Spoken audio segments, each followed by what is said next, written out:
providing timely, relevant content to providers who care for children. Welcome to Pediatrics in Practice, presented by Children's Mercy Kansas City. Here's Dr. Michael Smith. Sports injuries, what to do in the initial office visit. This is Pediatrics in Practice, the podcast from Children's Mercy. I'm Dr. Mike. Let's talk with Dr. Donna Pacicca, a pediatric orthopedic surgeon at Children's Mercy. So sports injuries, as a general practitioner, these are tough for us, right? And so having you on to really help us walk through that initial visit, I think this is going to be a fantastic conversation. So let's start off. What information is really needed for a good history for sports-related injuries? Like what questions should providers ask? Well, the first thing I do is I ask the patient what they were doing when it happened. Were they in a game? Were they at practice? Was it a contact injury versus a non-contact injury? Was it just a bunch of kids getting together in the backyard versus an organized injury? That gives me an idea of what the level of play was, what the mechanism may be, and how much trauma happened. It's one thing when you have a kiddo on a trampoline, gymnastics practice, versus somebody getting tackled on the football field versus somebody just dancing in their backyard and having a misstep and falling down some stairs. So that can be really helpful to give us some information.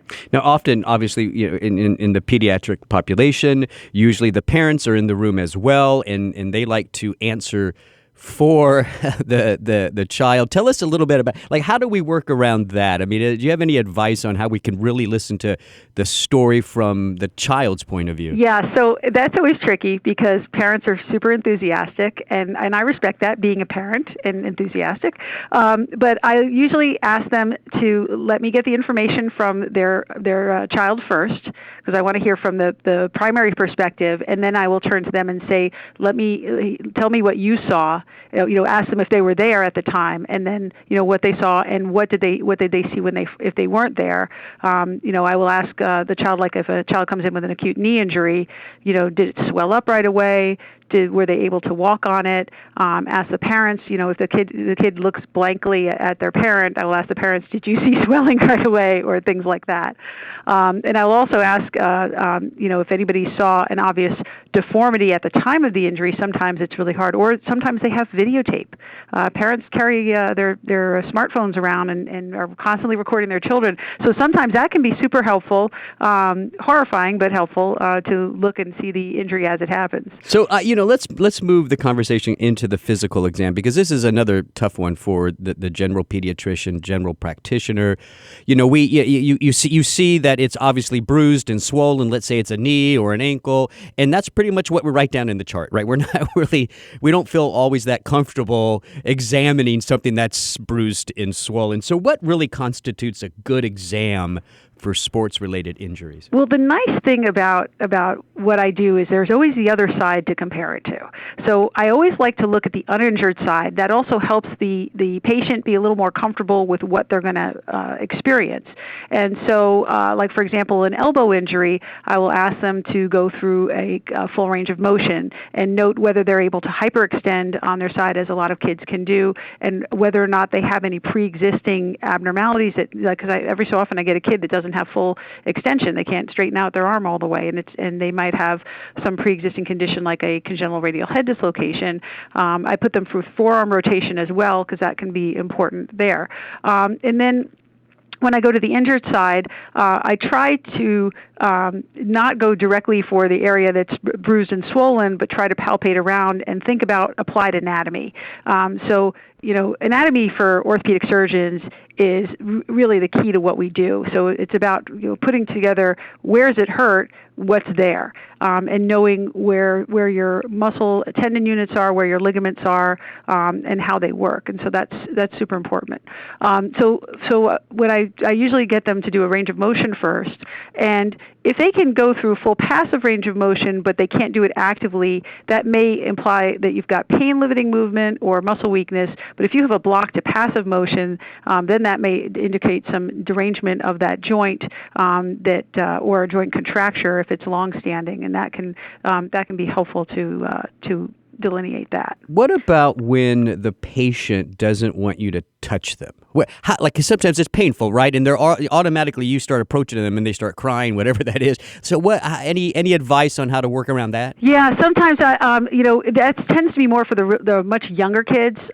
Usually the older kids can do that. Sometimes I have that, because I'll get kids who are special needs that may be active. So sometimes I will enlist the parent to help out with that. I tend to try to work proximal and from proximal and distal to the area. So I'll, like if they're really nervous, I'll, put my hand like on their flank or their thigh to say, hey, this doesn't hurt, right? Or down on their ankle if I'm going towards the knee, and then we try to mark out where's a spot that's really tender. Every so often we get kids who also have amplified pain, and so that can be really tricky. And so being able to see whether it's pressure that hurts them or if it's just light touch, then I know they have some allodynia, and we may have to work around that, and I might not be able to get a good exam. And that's okay. I mean, I think as long as sometimes I think people think that you have to have a complete exam, and sometimes you can't get a good exam because the kid's too swollen. And so in that situation, I try to make sure that there's nothing that's problematic, like a fracture, that's going to interfere, and try to get them maybe into a little bit of therapy first, and then see them back in a week or two and reevaluate. Right. And I think this is a good lead in then into.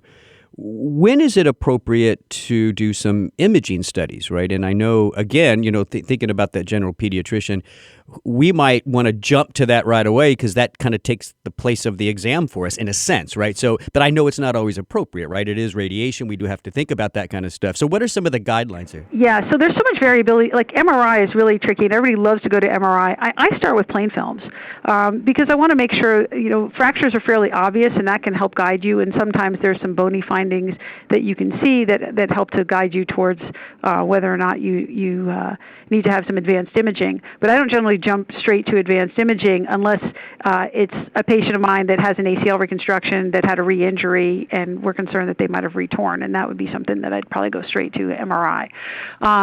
So I think if you start off with plain films, and I think that can give you an idea, at least tell you that there's nothing terrible going on. Not everything needs an MRI right off the bat. So I think being able to get them started in some therapy and being able to reevaluate can be very helpful. The hard part is the pushback you get from families who think that everybody needs an MRI in the emergency room. So it can be a little tricky. But the MRI isn't really an image in the same way that an X-ray is. So it's really interpreting the response of hydrogen atoms in the body to the magnetic field that's being passed through them. And so it's really more, like I explained to my parents, more like an impressionist painting in some ways. You have an idea of what might be going on, but it doesn't necessarily help you. You got to correlate it with that physical exam. Yes, of course. So, and so here's, I think, the big question for a lot of the generalists out there is, at what point, or do you have some guidelines for us when we should definitely refer the patient to a specialist like yourself? Yeah, so I think, if you have a situation where you have a kid that comes, obviously a fracture, like that's a displaced fracture, there's definitely something that probably needs to be referred on to one of us. I think if you have a situation where you had a kid that had an injury to their knee, they had an acute effusion, usually what causes that is patellar dislocation, fracture, ACL tear, or big meniscus tear. And so with an immediate effusion, especially if they're not able to walk on it, those are kind of worrisome things. And so those probably need to see somebody like a sports medicine provider sooner rather than later. Same thing like when we think about ankle injuries, ankle sprains. If you have somebody that comes in and has an ankle injury, but they're really swollen and they're really hesitant to put any weight on it, compared to the kid that can kind of muddle along. Those are kids that I worry about who may have more severe ankle sprains that could go on to some chronic instability or potentially a fracture that may not be very readily apparent. And then elbow is another one that's always tricky. Kids that may have had, especially throwers that may have had a prodrome of pain who have a sudden onset loss of velocity probably need to have some evaluation soon. Gymnasts who are complaining of not being able to straighten their arm or having an acute pain, I worry about loose bodies and issues there that may need further evaluation quickly. So, Dr. Pacicca, in summary, what would you like the general practitioner, the nurse practitioner, the general pediatrician, what would you like for them to know about sports injuries? Well, I think it's the most important thing is the kids really want to get back to doing what they do best because it's their big coping mechanism. So anything we can do to get them moving quickly are going to be important. I think being able to get them to a provider who can help them out, or even get them started with some therapy and get them along to back to where they're from, I think is going to be a good thing for them. And I think don't hesitate to refer them on when you're concerned, because most of these kids don't tend to complain about a lot of things, and because it keeps them out of their sport. So if they are complaining about something, take it seriously. That's Dr. Pacicca. She's a pediatric orthopedic surgeon at Children's Mercy. Thanks for checking out this episode of Pediatrics in Practice, and please visit childrensmercy.org to get connected with Dr. Pacicca or another provider. If you found this podcast helpful, please share it on your social channels, and be sure to check the entire podcast library for topics of interest to you, and be sure to check back soon for the next podcast. I'm Dr. Mike. Thanks for listening.